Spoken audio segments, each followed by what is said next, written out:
오늘은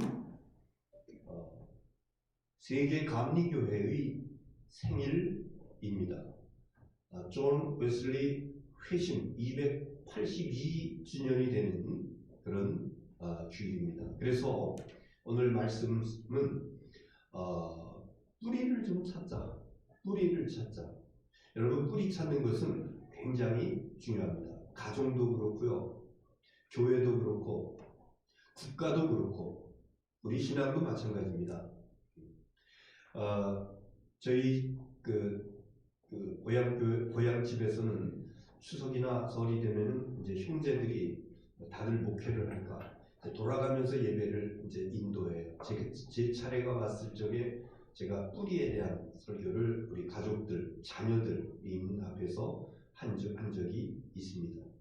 달성 서시 도의훈파 28세 손, 그리고 이 족보를 올라가면은 누구로부터 시작되어져서 이래 하고 이런 사람들이 있었고 이래 있었고 이러면서 쭉 이게 무슨 뭐 자랑을 하기 위한 그런 얘기가 아니라 가족들에게, 특히 이제 그 자녀들, 후손들에게 살아가면서 자긍심을 가지고 그리고 잘 살아야 된다. 얼굴값 하면서 이름값 하면서 살아야 된다. 이제 그런 그 의미를 담아서 이렇게 예배를 설교를 한 적이 있습니다. 우리 대한민국은 대한민국의 국부가 누구냐? 나라의 아버지? 미국은 국부 그러면은 거의 모든 미국인들이 초대 대통령 조지 워싱턴을 얘기합니다.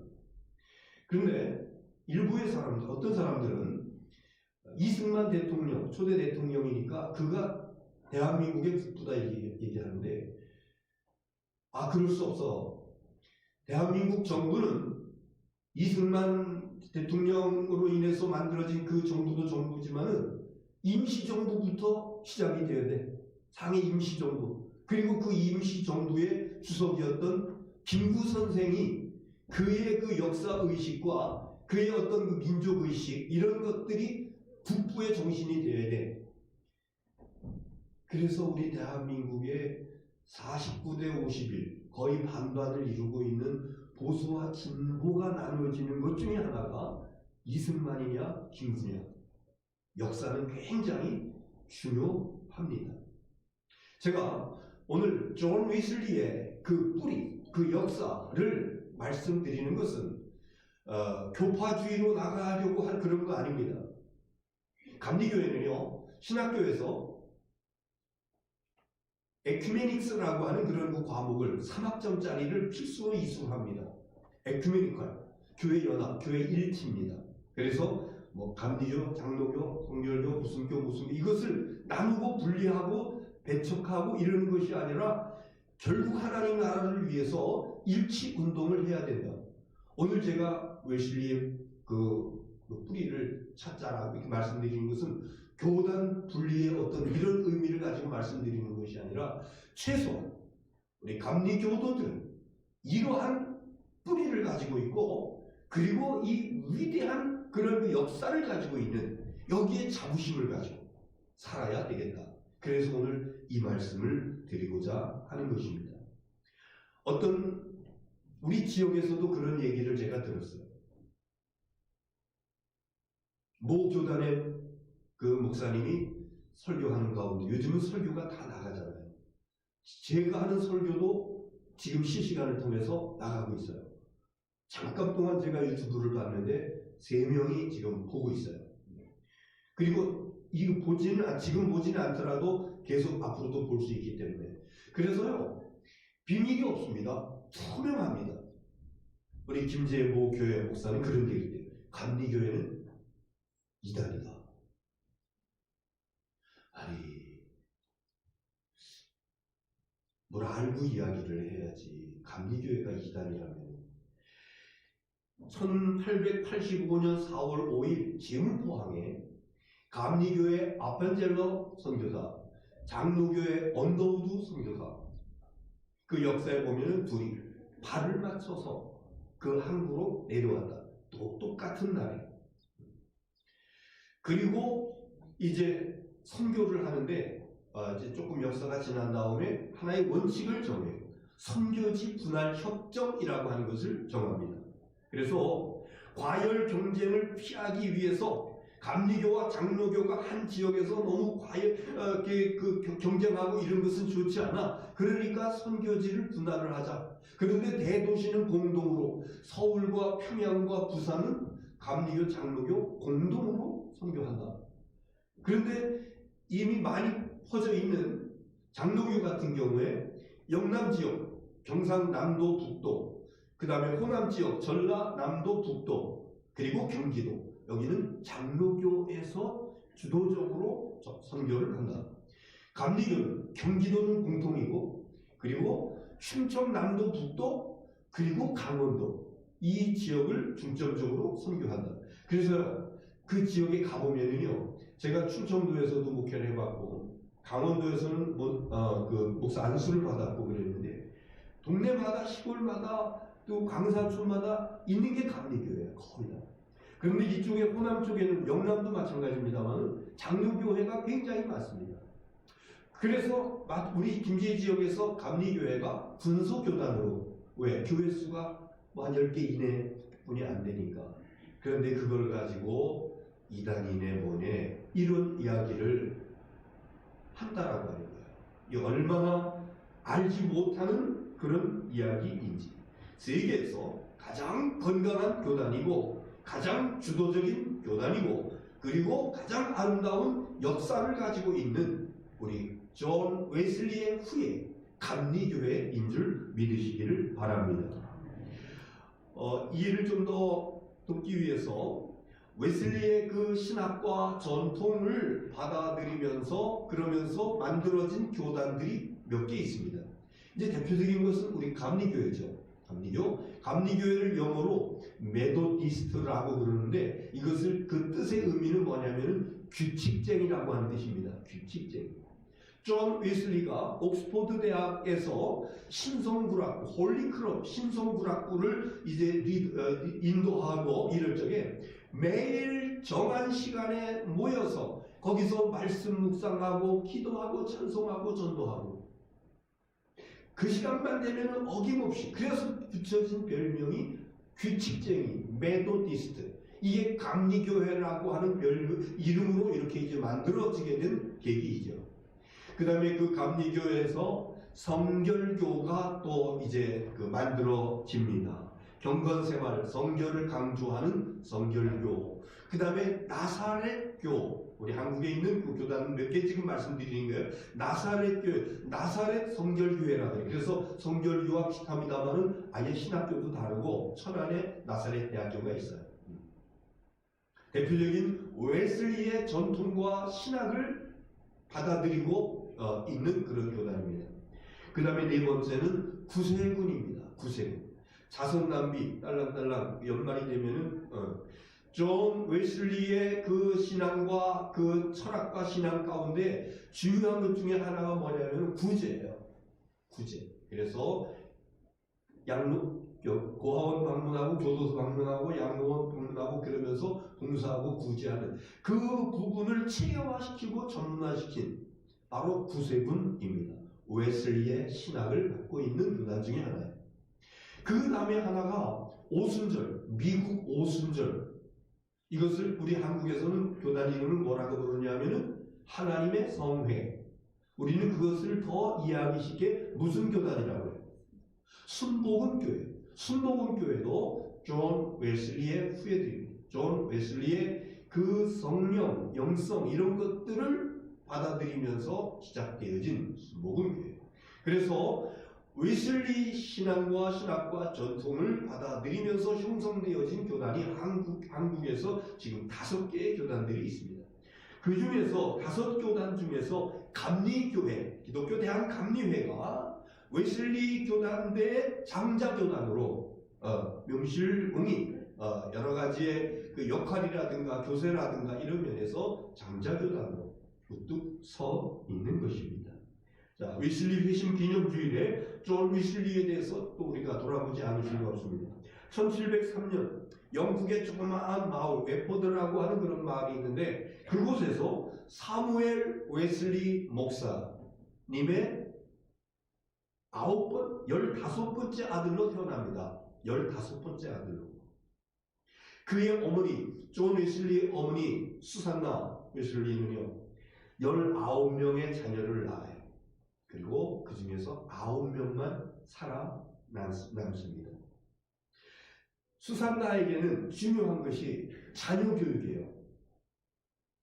9명의 자녀들을 아주 한 명도 실패한 것이 없이 정말 신앙 안에서 반듯하게 잘 키웠는데, 출세의 원리가 아닌 신앙 원리로 자녀들을 양육합니다. 그래서 경건훈련, 매일매일 성경 보고 기도하고 가정예배 중심의 경건훈련, 그리고 하나님의 뜻에 순종, 어른 부모의 뜻에 순종하는 것을 자녀들에게 가르쳤고, 그리고 자제력, 그 방임하기 쉬운 영국 사회 속에서 자제력을 가지고 살아야 된다. 이런 그 경건 훈련을 자녀들에게 어려서부터 심어요. 그래서 존 웨슬리 그 당시에 영국 사회가 굉장히 부패하고 혼란하고 타락된 그런 사회였음에도 불구하고 존 웨슬리는 그런 가정 교육을 잘하면서 성장한 그 이후에 주도적인 경건 훈련을 이끌고 나가는, 그래서 영국 사회를 변화시키는데 굉장히 기여하고 공헌한 그런 인물이 존 웨슬리입니다. 17살 되는 해에 옥스퍼드 대학을 입학을 합니다. 그리고 22세 때 디컨 프리스트, 그대로 그냥 번역을 하면은 집사 목사, 그런데 이것을 내용으로 우리가 번역한다라고 하면은 전도사 격이에요. 22살에 디컨 프리스트가 돼요. 그리고 25살에 엘더 프리스트, 장로 목사, 안수 받은 목사가 됩니다. 그리고 목사 안수 받고 옥스퍼드 대학에서 조교수 역할을 하며 후배들을 양성을 하기도 합니다. 그리고 그 이후에 미국 조지아주로 선교를 떠나요. 3년여 동안 하는데, 그런데 그 선교는 완전 실패했어요. 실망감을 가지고 돌아오게 됩니다. 35세가 되는 1738년에 영국의 그 올더스 게이, 예를 들면은 우리 여기 김제시 이게 무슨 도로라고 그러지? 남북로라고 그러나? 운전하면서 다니면서 이 도로 어디 2층에 무슨 이런 겁니다. 올더스 게이트라고 하는 그 도로에 저녁 시간에 찬송 소리를 듣고 우연히 들어가게 되는데, 그때 사회자가 마틴 루터의 로마서 주석 서문을 읽고 있었는데, 그런데 그 로마서 주석 서문을 읽고 있는 가운데 나의 마음이 뜨거워지기 시작했다. 주체할 수 없는 뜨거움으로, 그리고 벅차오르고 그동안 내게 있었던 어떤 그 감격적인 것, 내게 없었던 이런 것들이 확 살아. 그래서 그 집회가 끝나고 회중들 앞에서 내가 간증을 했다. 웨슬리 일기에 이렇게 얘기합니다. 이 사건 올더스 게이트에서 마음이 뜨거워지면서 성령의 그 충만한 임재 역사를 경험한, 이것을 존 웨슬리의 회심, 그것을 기념하는 것이 바로 오늘 5월 24일 한국 감리교회뿐만 아니라 전 세계 감리교회뿐만 아니라 감리교 그 신학을 가지고 있는 제가 말씀드렸던 5개 교단들에서도 오늘 존 웨슬리 회심 기념주일로 이렇게 지키면서 예배를 드리고 있는 것입니다. 자, 회심의 의미를 좀 보겠습니다. 성경이나 역사적으로 회심한 그런 사건들을 볼 적에 대표적인 회심이 누구냐면은 사울의 회심이에요. 여러분, 사울이 변해서 누가 돼? 사울이 변해서 누가 돼? 바로이 된 그 사람. 다메섹 도상에서 예수 믿는 사람들을 잡아다가 넘기려고 살기 등등해가지고 가던 그 다메섹 도상에서 이 사울이 예수님을 만나요. 갑자기 불이 번쩍번쩍. 그러면서 눈이 멀어버려요. 땅이 널브러집니다. 누구십니까? 나는 네가 핍박하는 예수님이라. 그래서 그때 눈은 이렇게 뜨고 있지만 앞이 보이지 않고 그냥 땅에 널브러지고 벌벌 기어다니면서, 그때 예수님을 만나고 그 이후로부터 예수님의 진정한 제자가 됩니다. 그리스찬이 됩니다. 유태교인이었던 사울이 그 기독교인으로 그리스도인으로 바뀌어지는 이러한 그 역사, 이게 대표적인 회심의 역사, 사울의 회심. 또 우리가 기독교 역사 가운데서 중요한 그 회심을 얘기할 적에 어거스틴의 회심을 얘기합니다. 어거스틴. 나중에 그는 앞에 ST, 성이라고 하는 그런 그 이름이 타이틀이 붙습니다만, 이 사람이요 방탕한 사람이었어요. 결혼도 하지 아니했고 사생자를 낳습니다.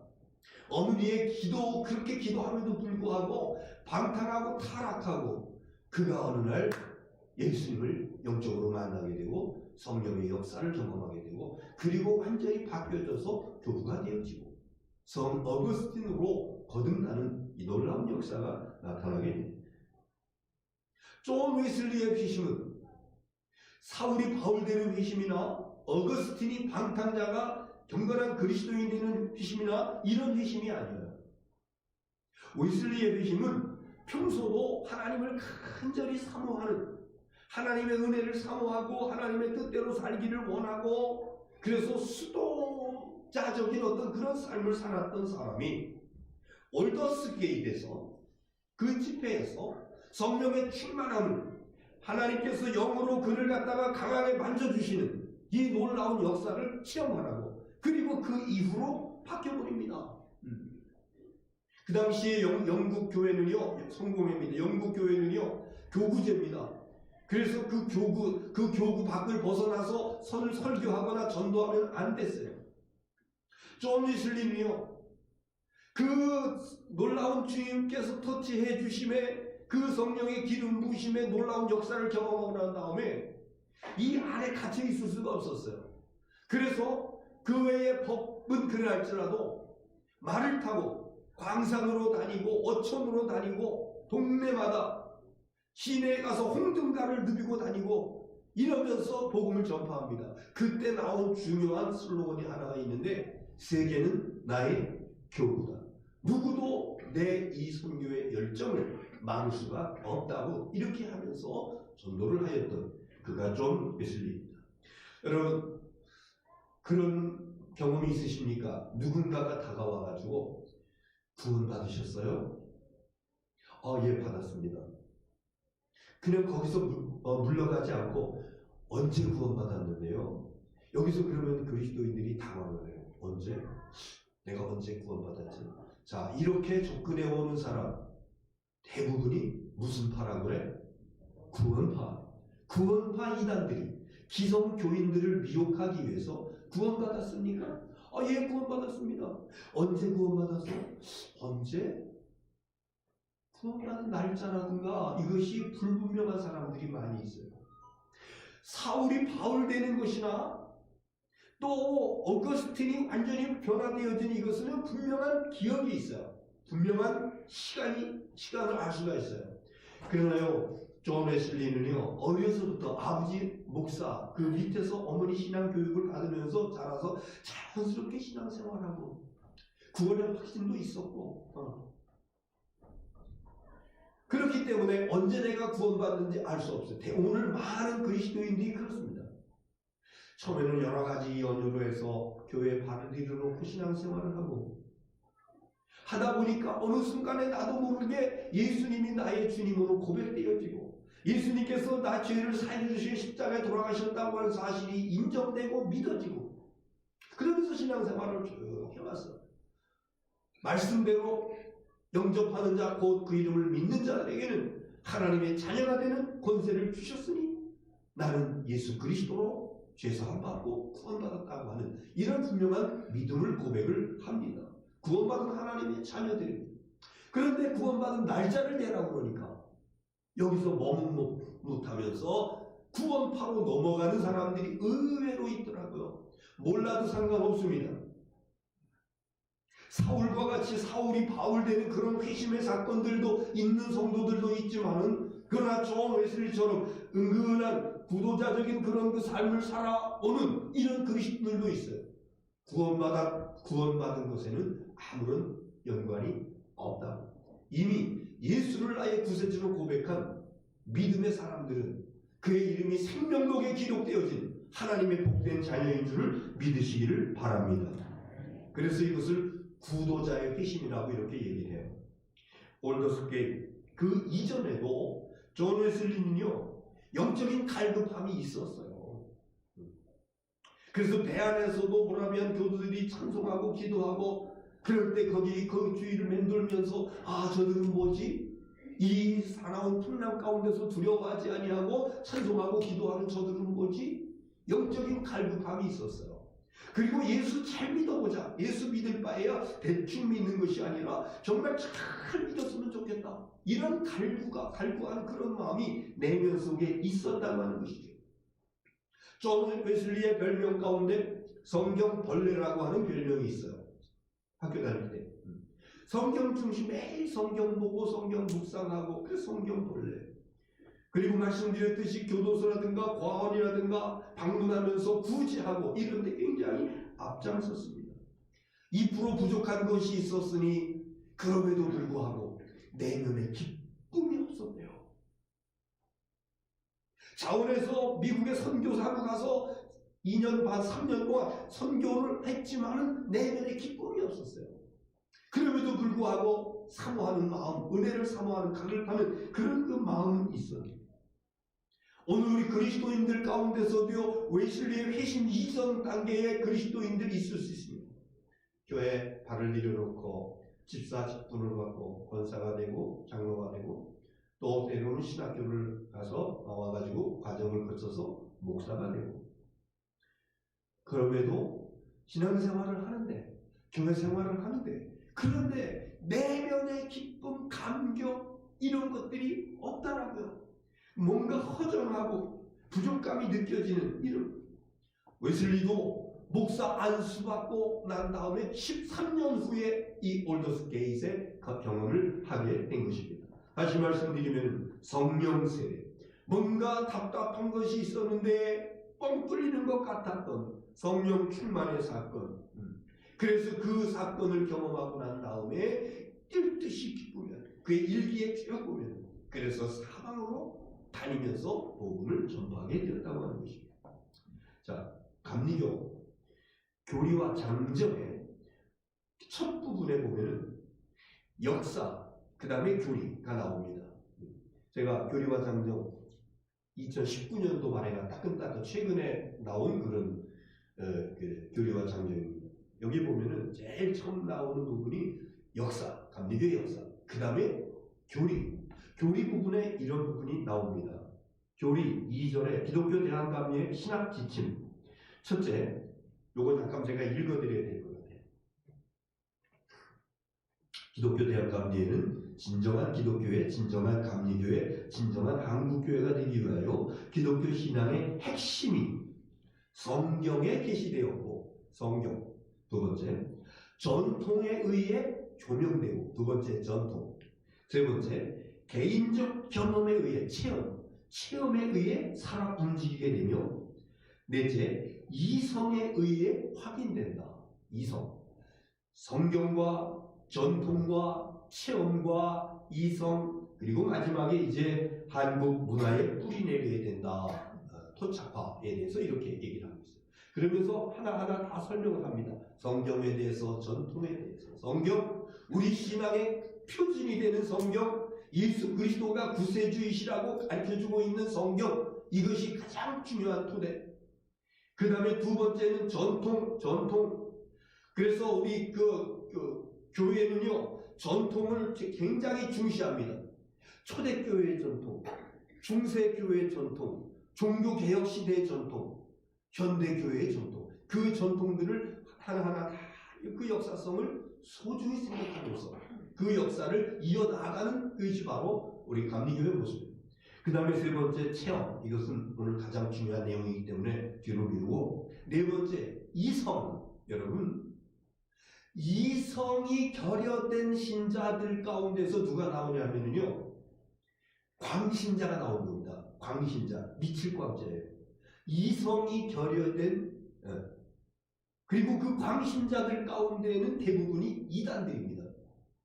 이단은 아니더라도 예를 들면은 저 광화문 태극기 집회하는 그 앞에서 누구 누구라고 얘기를 안 하겠어요. 제이 전 무슨 뭐라고 하는 이 유명한 일화들이 많이 있어요. 그럼에도 그 앞에서 좋다고 따라다니는 이성을 가진 인간이라고 그러면, 이성을 가진 신앙인이라고 그러면은 한 번만 새겨 들어도 이해가 되어질 때, 이거 아니구나, 이거 아니구나, 거부가 되어질 텐데, 그냥 무조건 따라다니면서 그가 하는 말은 마치 하나님 말로 받고, 하나님께서는요 우리 인간에게 자유의지를 주셨고 판단할 수 있는 능력, 분석할 수 있는 능력, 이런 것들을 발전시켜 나갈 수 있는 그런 능력을 우리에게 주셨어요. 우리 그리스도인은요 신앙의 로봇가 아닙니다. 무엇에 의해서 조종당하면서 끌려다니는 머리가 하얀 아무것도 들어있지 않은 그런 존재가 아닙니다. 하나님께서 우리 인간에게 주신 축복 중에 한 가지는 이성을 주신 거예요. 그래서 냉철하게 판단하고 생각하고 분석하고, 다시 말씀드리면은 신앙생활할 때 정신 차려서 신앙생활하자. 왜 신천지에 빠져들어가요? 요즘 그 코로나로 인해서 드러나지 않습니까? 그럼에도 거기 빠져들어간다니까요. 하나님께서 우리에게 주신 감리교 전통, 우리 교리와 장정에 말씀하고 기록하고 있는 장정 네 번째 것 가운데 이성. 웨슬리 회심 기념주일에 세 번째로 말씀드려야 될 체험에 관한 것을 좀 강조하려고 하는 것입니다. 체험. 신학대학에서 그 커리큘럼, 그 공부하는 그런 그 과정들이 있는데, 성경은 가장 기본적입니다. 그래서 성서신학, 그것도 이제 구약신학, 무슨 신약, 신학, 성서신학에 대해서 거의 매 학기 공부를 하게 됩니다. 학교를 졸업하고 대학원까지 졸업을 하고 이제 3년 동안 진급을 하는데, 그때도 매 등급마다 성경 시험을 봐요. 다른 과목은 좀 이렇게 조금 부족해도 다른 과목으로 보충을 해서 이래가지고, 근데 성경 과목이 과락되면 진급 안 됩니다. 매번 진급 시험 볼 때마다 성경은 공부합니다. 또 전통에 대해서는요 얼마나 중요한지 저도 거의 매 학기마다 초대교회사, 중세교회사, 중세교리사, 또 세계 기독교회사, 또 감리교회사, 뭐 이런 것들을, 그 역사에 대한 이야기, 왜 전통이 어떻게 내려왔는가, 이거를 알기 위해서 역사를 공부하게 되는 것이죠. 이성, 신학생들에게 이수해야 되는 그런 과목 중에 교양 과목이 있습니다. 대개 이제 인문 계열의 그 중에서도 철학 과목이 굉장히 중요시 되어지는데, 그 이성, 생각하고 판단하고 분석하고 논리학이라든가 이런 공부를 시킵니다. 그런데요 신학교육 중에서, 커리큘럼 중에서 없는 것이 있어요. 약한 것이 있어요. 그게 뭐냐 하면은요 바로 이겁니다. 체험에 관해서는요 요즘 영성이라고 하는 것으로 이렇게 나오고 있습니다만, 제가 학교 다닐 때는 그런 과목 없었어요. 대학원 할 적에 조직신학을 가르쳤던 모 교수님이 계셨는데, 그분이 성령론을 하시더라고요. 왜 그런가 보니까 독일에서 공부하고 박사학위 따고 온 분인데, 독일에서 박사 그 과정을 밟는 가운데 성령의 놀라운 기름 부으심의 역사를 체험한 거예요. 그리고 그 전에 아주 까칠까칠했던 그런 이 박사가 아니에요. 완전히 성령의 사람으로, 부드러운 사람으로. 성령 신학을 강의하는 것을 제가 대학원 때는 들어봤습니다만, 너무도 부족한, 이쪽 부분에 대해서 너무도 부족한 것을 느끼게 됩니다. 하나님의 은혜로, 하나님의 그 간섭하심으로 어느 때에 여러분을 만나 주실는지, 여러분에게 강력한 성령의 기름 부으심의 놀라운 역사를 임해 주실지 알 수는 없어요. 그러나 한 가지 우리가 해야 될 건 뭐냐면요, 간절한 사모함이에요. 간절히 사모하는 겁니다. 하나님, 나에게 은혜 주시옵소서. 성령의 충만함을, 성령의 기름 부으심의 역사를 하나님 나에게 허락하여 주시옵소서. 바울을 만나 주신 주님, 어거스틴을 만나 주신 주님, 또 서목사 저를 만나 주신 주님.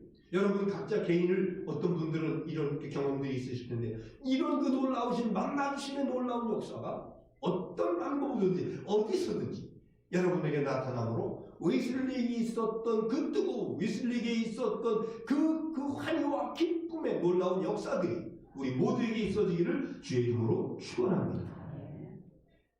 다시 말씀드리고 정리하겠습니다. 감리교회는 4개의 중요한 기둥 위에 세워져 있다. 그 첫 번째는 무슨 기둥이라고 그랬어요? 성경.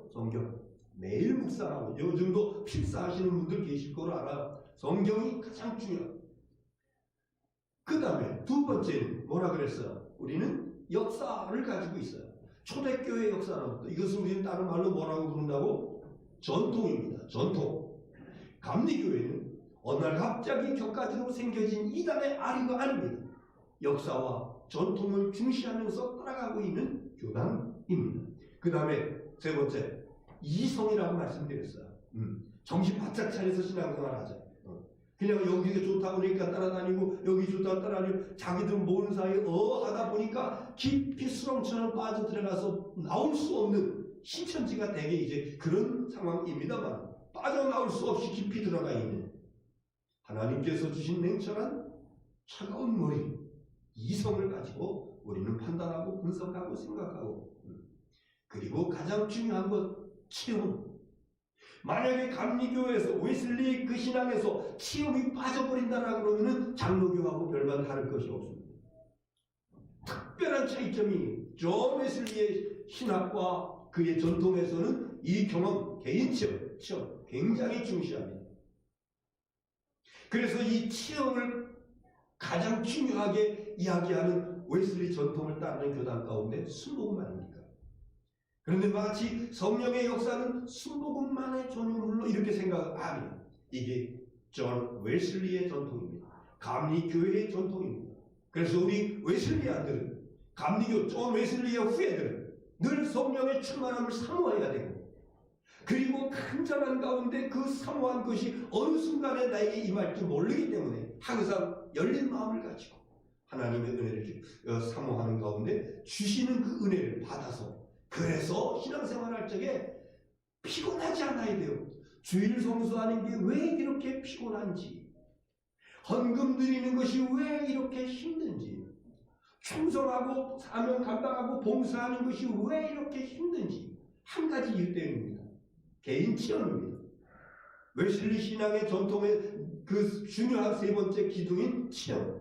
그러나 이것이 있어질 적에 우리의 신앙은 기쁘고 즐겁고 감격스럽고 웨슬리의 후예로서의 자부심을 가지고 사모하는 가운데 성령 충만하여 사명 잘 감당하는 웨슬리안 감리교도들이 될 수 있기를 주님의 이름으로 축원합니다. 기도하겠습니다.